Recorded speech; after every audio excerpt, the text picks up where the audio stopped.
welcome back to Make It with Mod Podge. My name's Cathie Fillion, and today I've got a summer fun project to share with you. These are all over Pinterest, all over social media. Some people are calling them bikini boxes or summer fun boxes or beach boxes. These are so easy to do. I'm using Decoupage. I'm doing Mod Podge on it with scrapbook paper to create this cute design. The idea is you just get one of these crates like this. This is from Michael's, and then I'm doing decoupage all the way around it. Let's take a look at some of the sides. I've got collage there, so cute. You can layer up all the different papers that you want. You could even add paint to this. You can use magazine clippings, whatever you want, wrapping paper. I'm using a beach themed paper pack that I got.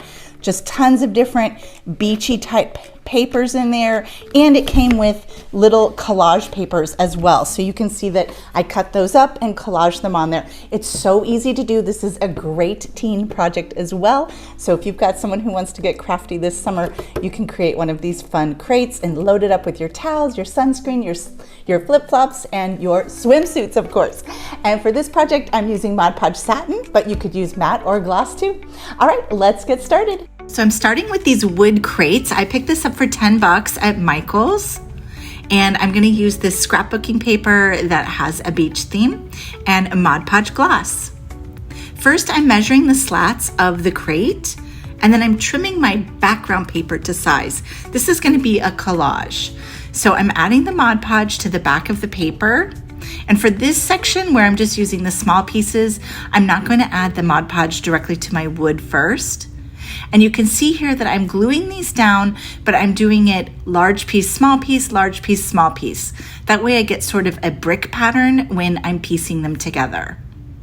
Once they're all down like that, you're ready to collage over it. And don't worry, I am going to be doing a big top coat, so all of this is going to get sealed down.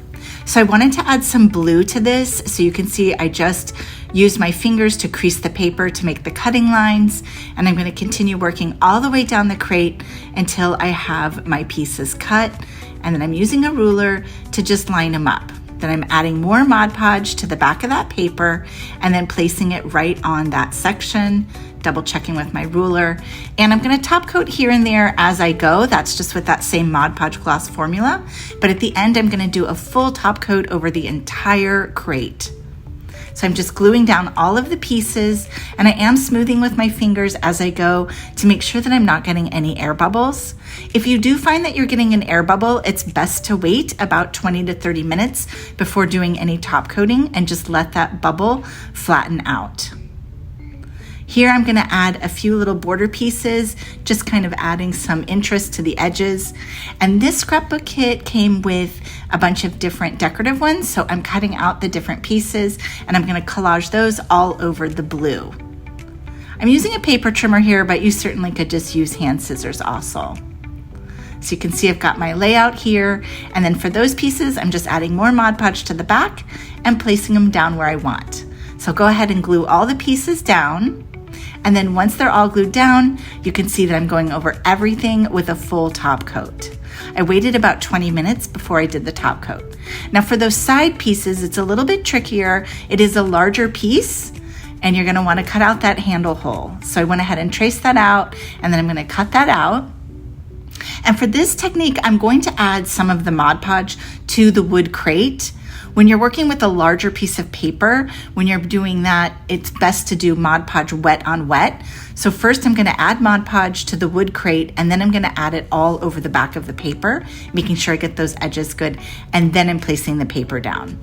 For this, I'm definitely smoothing with my fingers. You could use a brayer or an old credit card, and I'm waiting about 20 minutes before I layer the next pieces up. That will help prevent air bubbles. Next, I'm just cutting out some more of that cute artwork that came with the scrapbooking paper. You could print things off from online as well. And then I'm going to start to just layer them up on the sides. And for this crate, I did all 4 sides. So I did the front and back and the 2 sides because I really wanted to have this fun layered look all the way around. It's so easy and cool to collage with these papers because there's really no right or wrong way. Just keep cutting them out, adding the Mod Podge, and layering the pieces. All right, let's take a look at how cute it is all done. Those are the 2 side pieces. And then this is what I would call the back of the crate. And of course, there's the front all loaded up and ready to go. All right, guys, who's going to the beach with me? We've got our beach box ready to go. Now all we need is our snacks, our towels, and our sunscreen. I'll be back here next week with another fun project to share with you. And until then, have a super crafty week. Bye.